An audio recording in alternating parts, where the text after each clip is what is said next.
Hello, everybody, and welcome in to ANF Plus Sports Tonight. I am not Bailey Burmaster. I am not Ellie Parker. I am not anyone you're probably used to seeing up here because they are all over the place covering what's really a crazy sports week in Georgia. So they had to go deep onto the bench and pull me up here. I'm Brett Gilbert. Used to be up here a little bit every now and again. I'm a producer here at ANF, but I know a thing or two about sports. So we will rock and roll tonight, and we got some good stories here for you.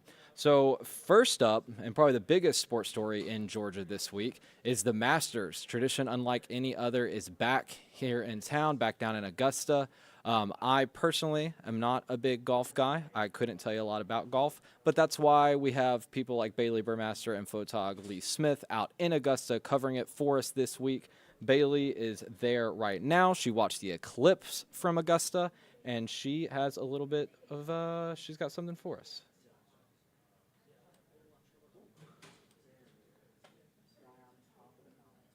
Hey, Brett, welcome into Augusta National. It has been a day full of festivities. It's not only a beautiful day, but a lot of fans were partaking in the view of the total solar eclipse that's happening. You could see it with the special glasses that the Masters gave fans in attendance. They look a little something like this. So everyone got these when they walked through the building. Some people cared, others did not. We talked to a few fans who weren't really all in it for the total solar eclipse. They were more eager to see Tiger Woods. He did make an appearance on the 18 green, went through practices. He hasn't played since mid-February. He withdrew because of illness, so people are watching, all eyes on Tiger Woods. So 89 players in the field, all competing for that green jacket, and we're all looking for a piece of that $18 million purse. The 2022 Masters champ, Scotty Scheffler, remains the betting favorite, while many will keep eyes on last year's champ, Jon Rahm. Tiger Woods, obviously a focal point. He's in the field. He will look to make his 26th Masters appearance. And you can't overlook Akshay Bhatia, the Valero Texas Open champion. He actually played in the first ever drive chip putt challenge here in Augusta. And now he is the first player to play in that event and make it back to Augusta to play in the Masters. He's been a really cool story everyone is paying attention to. There's a lot of stories here we're going to keep you updated on throughout the week. Brian Harmon spoke. He said he was going to get some practice rounds in later today. He actually said it's nice to see the world ending in the apocalypse, obviously joking.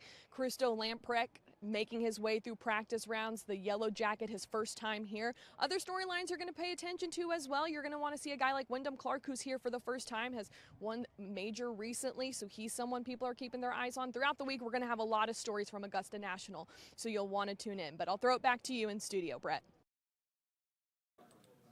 All right, thank you, Bailey. Another big story we're following this week, and where Emily Gagnon is actually at tonight, is over at Truist Park. The Braves are celebrating the 50th anniversary of Hank Aaron's then record-breaking 715th home run when he passed Babe Ruth and became the home run king at the time. Of course, many years later, Barry Bonds would eventually pass him under somewhat suspicious circumstances. A lot of people, especially around Atlanta, still call Hank Aaron the true home run king. But nevertheless, the Braves are celebrating that accomplishment this week, and today they had some of his former teammates take the podium and kind of talk about the player that Hank Aaron was. Emily Gagnon was there, and she got some of that sound for us, so let's take a listen. So with that, we're happy to take a few questions. We had a big impact on these people. Big, real big. 50 years ago, when Henry Aaron broke this record, I talked to a few of you, and it sounded like an incredible accomplishment, but secondarily, kind of a relief for him. As you guys were in this experience with him, how would you describe the lead up to this night, April 8th, 1974? Well, I mean, I don't really, the lead up was kind of like, we knew it was going to happen, we just didn't know when. And we probably all thought that it was going to happen sooner rather than later because, there weren't too many ABs between home runs for Hank. And, I saw him in spring training, I think that year. I think he hit he was working on hitting home runs. And I think he hit 10 home runs in spring training and had 11 hits. And so, he was working on hitting home runs. And, it was a great night. That was a great night for all of us. And I tell my players of the past that you never know which night's going to be an historic night that's going to bring everybody back. I mean, we had no idea everybody's going to come back after, 50 years.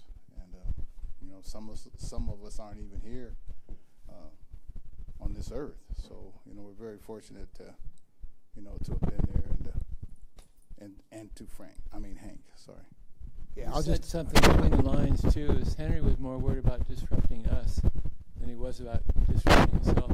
That's what people don't get with Henry. He was quiet, but had empathy. For a superstar to be worried about a low-end guy, low-end pitcher, something like me and Buzz, he gave us the same attention and worry that he did the superstars. So a special guy. Yeah, and I was traded from the Phillies to the Braves in the winter, and was played a little for them in '74, and was there opening day in Cincinnati and in Atlanta. And I'll just echo what Dusty and Ralph said. He's a very unassuming guy. I was a new guy on the block, and really didn't know what to expect. But an unassuming gentleman, first-class individual. I remember my first year with Hank. I was a rookie, sitting in the clubhouse and just watching him, everything he did. I was like gawking at him. Like Dusty said, he's gawking at people. It's like, but I had to gawk at Hank because he was just a tremendous person. And I was sitting in the clubhouse and sitting there with him and Dusty. He said, "Dusty, hey man, take the rook over and get him a glove," right? And I said that was the best thing ever I ever received from Hank. He always called me rook, or he's called me office sometimes, but he was just the best, person I know. And going into the game after the home run that night, I was just jubilant and just exaggerated, like I thought everybody was clapping for me.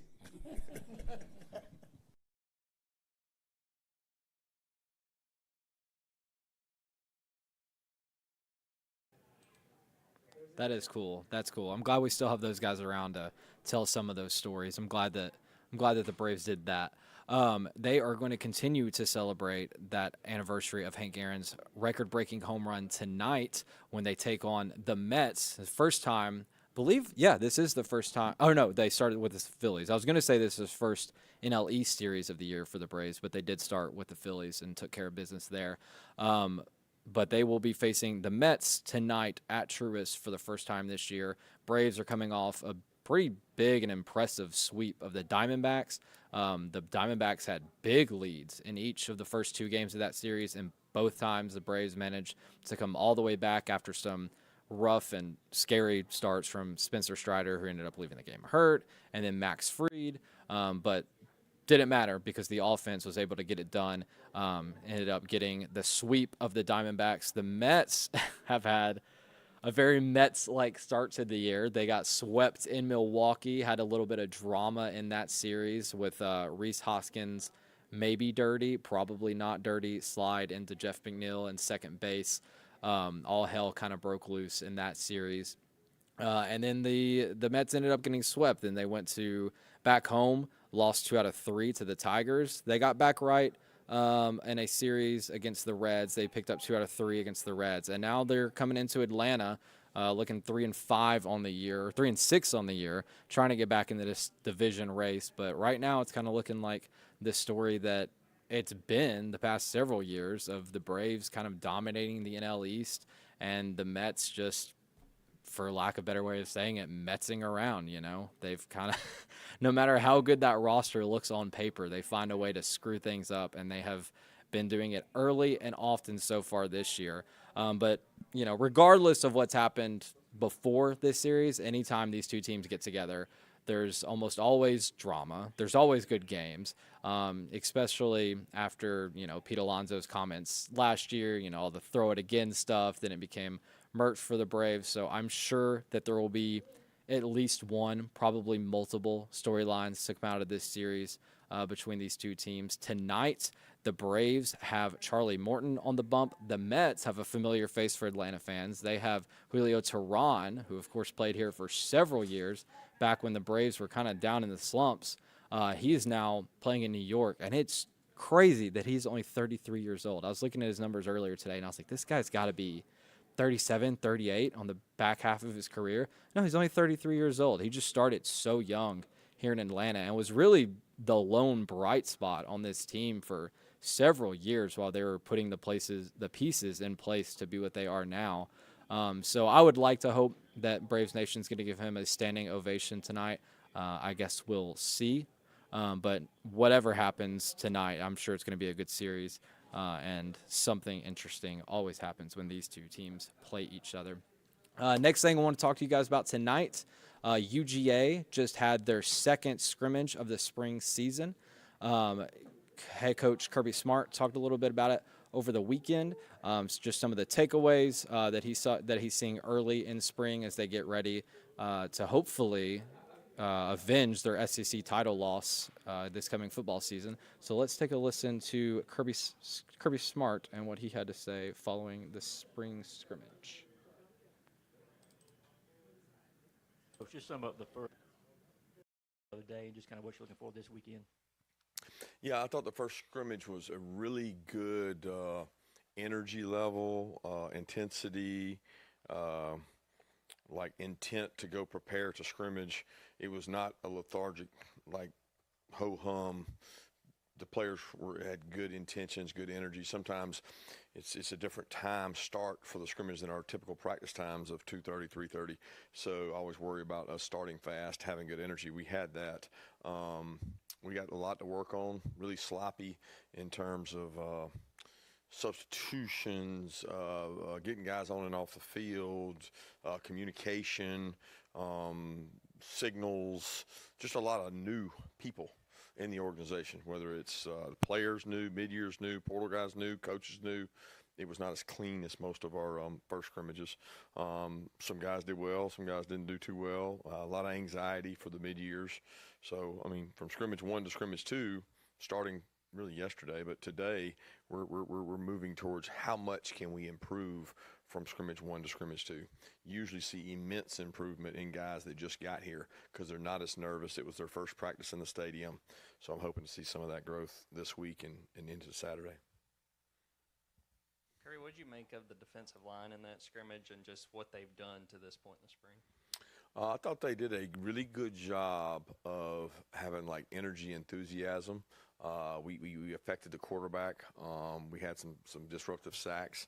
Did not probably play the run as well as I'd like to, as high as my expectation is in terms of making goals of 3.3 or less per carry. We've had much more dominant scrimmages from a defensive line than we had Saturday. We had some guys nicked up and banged up, but I was pleased with the tenacity and the way both groups of line of scrimmages approached it. Yeah, NIL has obviously impacted recruiting across a number of fronts, but with the quarterback position in particular, how has that made recruiting a quarterback or identifying your quarterback more difficult? And how has your staff adjusted to dealing with the changes in NIL and how you go about finding who your quarterback prospects might be? I don't know if I fully understand the question. How does NIL tie to quarterback recruiting? I don't know that it's changed. I mean, we go about recruiting quarterbacks by evaluating quarterbacks. You know, we watch them play high school. We bring them over here and have them throw for us. We watch their games, which is by far and away the most critical thing we can have. But, I mean, it would probably be a bigger picture of why are we singling out quarterbacks, because NIL has impacted the recruitment of every player in terms of where does that rank on their scale. It's one of the first questions of is that number one priority? Is that number 2, 3, 4, 5, 6? And do you list it that way because you actually feel that way, or you just think it's the right answer? You know, it used to be, you know, every kid came in and said, well, most important thing to me is my education. Well, I don't know many universities you get a bad education at. You know, they don't hand out bad educations. So is that truly what people were coming to school for 10, 15, 20 years ago? Is it truly what they're coming to school for now at NIL? So I'm dancing around your question because I don't really understand why specifically it's about quarterbacks. It hasn't, like, our recruitment of quarterbacks or any position hasn't changed what we look at because of NIL. It might change what their motivating factor is, certainly, but not what we look for in terms of criteria. I want a self-starter. I want a guy that's committed to the program, is selfless. I want all the same things, size, speed. I want all those same things. It's more, be more selective over kids you pick and choose from. That the NIL is not the number one narrative. Kirby, what have you seen from Arian this spring as he's now the oldest, both in terms of time spent at Georgia and just pure age? Good and bad. I think we've made a concerted effort to spend more time on developing Arian. I think when he decided to come back, I told him, I said, look, I want there to be a purpose with you coming back. Like, where are the areas of growth?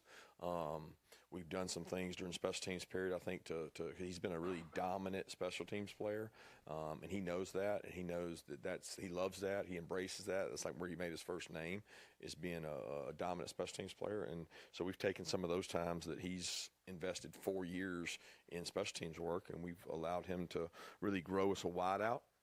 And I think it's helped him do that. He's had some plays, I think he'd be the first to tell you he wish he had back, intermediate routes and deep routes, and then he's had some big plays too. So I'm pleased with where Arian is. I hope he keeps getting better and keeps growing and trying to be an explosive playmaker for us. Kirby, on the run defense, two-parter, is it hard to evaluate the run defense for sure without some of the guys you don't have this spring? And also, is there any part of you that kind of just wonders if it's ever going to be the way it was when you had Jalen Carter, Jordan Davis, Devontae White, all those guys here? Yeah, I'm not down. I don't know where this is coming from. And maybe a narrative out there I don't know about. I have no idea what you guys are reading or saying or seeing. So I'm not down on our run defense. We are not as good as we were that year, but we're better than we've been a lot of other years. So, I mean, there's the scales of that in terms of that. I wouldn't trade our group for any group in the country in terms of defensive line groups, and it's a collective whole. We've got a group that can get the job done. They're going against, one of the best 3 or 4 offensive lines they'll go against all season, each and every day. So iron sharpens iron, and we're getting better by who we go against. But I don't really do the comparison thing, so I'm not like going to compare them to Devontae, Jordan, and Jalen, who were all here at different times. So there was years with those three, and there was years that one of those three was here, and it's varied every year. So I'm pleased with where we are. We have to get better, and we have players on our defensive line that can get better. The worst feeling as a coach is when you don't have players that you can get better. And there's coaches all across the country right now on the defensive line that don't have 1 300-pounder. We've got several. We just got to continue to get them better and execute at a higher level. And it's not about them sometimes. It's about the guy behind them making sure he sticks his nose in the right place too. Kirby, after the scrimmage Saturday, can you give us your thoughts on Gunnar Stockton, how he fared, and what's the status of Ryan Puglisi? Gunner's done a good job. I've seen growth in Gunner. I thought he had a couple stakes in the scrimmage, but he also played with much more consistency. I've seen this progression with Gunner that, like, he's getting better each and every practice. The bowl practices were great for him. The ability to play in that bowl game was awesome for him. He's gotten better. He's getting a feel for our system. He's a really good athlete. He has every now and then a mistake that you can't have at that position. The good thing for him is you can ask him after the play, and I always ask him, what did you see, what was the coverage? He gives the right answer. So he's seeing the right things. But he's got to continue to develop and grow, and that's a hard position to play. And he's still trying to master that position. What was the other part? Yeah, Ryan's dealing with a little bit of a knee injury. It's not a significant injury. He's had it before since high school, and it's been bothering him. He's been able to throw. He hasn't been able to go out and be mobile and run, and his knee's been bothering him. So we're hopeful to get him back today. If not today, then probably Thursday. So he's had to miss out on some reps because of that injury. But he's been into everything, all walkthroughs, all the mental stuff. Kirby, there was some, stuff out there about scrimmage. I guess you mentioned Arian Smith made a play. Dylan Dow wasn't there. Could you highlight some of the guys, Rod Robinson, that are coming around at the skill position? There's obviously receivers to replace and your top 2 running backs. Well, I think I kind of look at it like what scrimmage have we had that the skill player didn't make a play? And what scrimmage do we have that a defensive player didn't make a play? The issue is you guys may not know about it, you just hear about it. And then I guess a big deal's made. I don't know. I don't look at it that way. Arian had an explosive play, but we also had a bust on defense. So was it Arian or was it the defense? You know, Dylan Bell had a great catch, but Dylan Bell's had great catches all over the place. You know, it's not. I don't know. I don't get into it like it's like these couple guys just blew it out of the water. Oh gosh, these expectations are so great. I look at it as the defense sometimes messed up, and we also had some sacks. Well, did we have sacks because we had great pass rushers, or because the back didn't block the blitzer, or you know we busted and slid the wrong way and cut a guy free? So, you know, if a guy has a dominant performance, I'd be more than happy to mention it. Like he dominated, he beat every rep. But we didn't have anybody do that. There's nobody that had a dominant performance. Guys got lucky and fell into plays. And as coaches, we don't look at those and look at that as progress. Sometimes that's taking advantage of what's given to you. And we had a lot of those opportunities Saturday because we had a lot of busts. But there's nobody that I can say just, you know, even Rod. I thought Rod had a lot more yards left out there than he had. We didn't have one explosive run the entire scrimmage. So if you don't have explosive runs, you're either not blocking downfield well or you're not making people miss. And that's kind of been an MO for us. You know, last year it was kind of the same way. Yeah, Kirby, you mentioned all the newcomers this spring. Dominic Lovett was obviously in that boat last spring. How much more comfortable do you feel like he is this spring, and how is that going to help him going through the summer and into the fall where he can make an impact day one? Yeah, so far this spring, I would say Dom has had a very good spring. He's so much more confident in the offense. I think Carson has a lot of confidence in him. They're on the same wavelength, and there's been some really like there's been days that Dom was really like dominant out there. Now you got to say, is that because Taki and Bull aren't out there covering him, so he's making more plays, or is that just Dom's more comfortable in the offense and he's winning at a higher rate? He's had a good spring. He's got more confidence. He's playing with confidence, and I think Carson really feels comfortable with him. So I'm pleased with where he's at. His physical toughness continues to improve. I mean, this time last year, it was constantly on him about what he was doing without the ball. He makes a conscious effort to do better at that now, and we need him to. You look to this spring compared to last year when you were new, when you were kind of learning everything. What is the biggest difference for you, how you feel going through your second spring at Georgia? I would say I'm probably, most of all, more comfortable. Got more in the playbook, understanding like the full meaning of the offense, schemes, runs, different type of blocks, and situational football. So overall, I would say I'm more comfortable just with the whole scheme of things. Yeah, to follow up on that, Kirby said last year they were on you a lot about your physical toughness, what you're doing without the ball. Just what do you remember about acclimating to that at this time last year, and how much better do you think you've gotten blocking and stuff like that at this point this year? Honestly, feel like that it just helped like my overall game, just made me a better player. Feel like people look at what you do without the ball, and I feel like there's some like a main point that I wanted to hit on and just improve for me. Like if the ball doesn't come my way, block or find somebody to block and just be an asset to the team and not a liability just standing around. Sort of along those lines, you've been through that transition before. What would your advice be to the three guys that are transferring in and being a part of this offense for the first time this spring? Honestly, for those three guys, they're actually coming along great with the playbook. As far as like our team runs, physicality and stuff, they're really bought in. I just say, just tell them, just like honestly enjoy it. Just don't take it with a grain of salt. Like actually like enjoy it, the struggles, the good times, the bad times, which they have. And I've seen all three of those guys. Our whole room actually grow tremendously. So I would just tell them just enjoy the journey, just keep striving, just keep having fun. Yeah, what have you seen out of Dylan Bell this spring and how he's continued to develop as a wide receiver with you guys?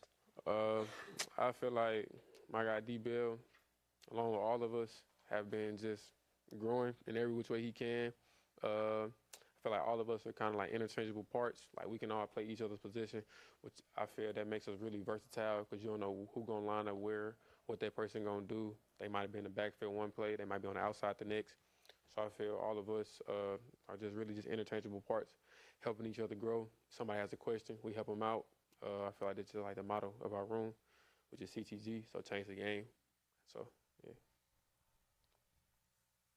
Tom Kirby was saying that you've had some days this spring that you looked pretty dominant out there.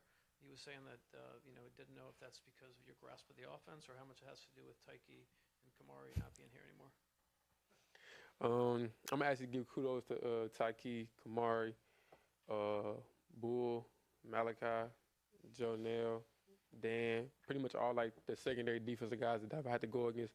They made me a better football player. They made me tougher. So I give kudos to them. And I also call those guys like on some of my days off just to ask them from a defensive standpoint, like what is this DB doing on this down with this distance? Like what are they typically looking for in this coverage? And how is the way that I could beat that? Or like what don't you like when a wide receiver does this that may get you like off your pivot? So I really just kind of picked their brains, even though we was once here competing together and playing on the same field. I still look at those guys as my brother, even though that they, on to the next, going to the league. Once a dog, always a dog. So I still look to them for pointers. And yeah, overall, those guys have made me tougher and a better football player. Can you talk about developing a chemistry with a quarterback and where you stand with Carson, things like that? So me and Carson, along with all of the quarterbacks, we all get throws after practice. We all get throws after practice, whether it's a team run, practice, just coming out on a Sunday and throwing. After we get done with our 4-play rack, I always ask them, was this route good? Is there a place that you want me? I do that with all the quarterbacks because I feel like, Carson may not know who's going to be in for this play, and I may not know what quarterback I'm getting the ball from. So I feel like you got to develop a connection with everybody, and that way y'all can be on the same page and there's no bumps in the road if a change comes to happen. So this connection, really just getting repetition. So that's what I think it is, repetition. Just going with that connection, was there a point last year where you felt like you got on the same page with Carson, learning a new quarterback? Was there a point you can think back to where you felt like that really happened? I would say since I first got here, like when I had first got here, I had hooked up with him and just asked him I also asked him from a quarterback standpoint, if you could help me with the playbook as well. Like, is there a certain look that you want me to run a route this way? You want me to do this, do that? So I just felt like, once again, like repetition, but really like every game is different because you're going to get a different team with a different scheme. So I don't really be focused on myself. As long as we win, that's really all I care about. So when we win, we all connected, and I feel like we one big connected family. So, yeah. Hey, Dom, even though it's real early and you're still learning and all that, what excites you the most about the offense right now and what you're seeing? Really the connection of the offense, and what I mean by that is like good play, bad play. Like we all keep our same composure. I feel like it's no good play that can put us too high, and I feel like it's no bad play that can put us too low.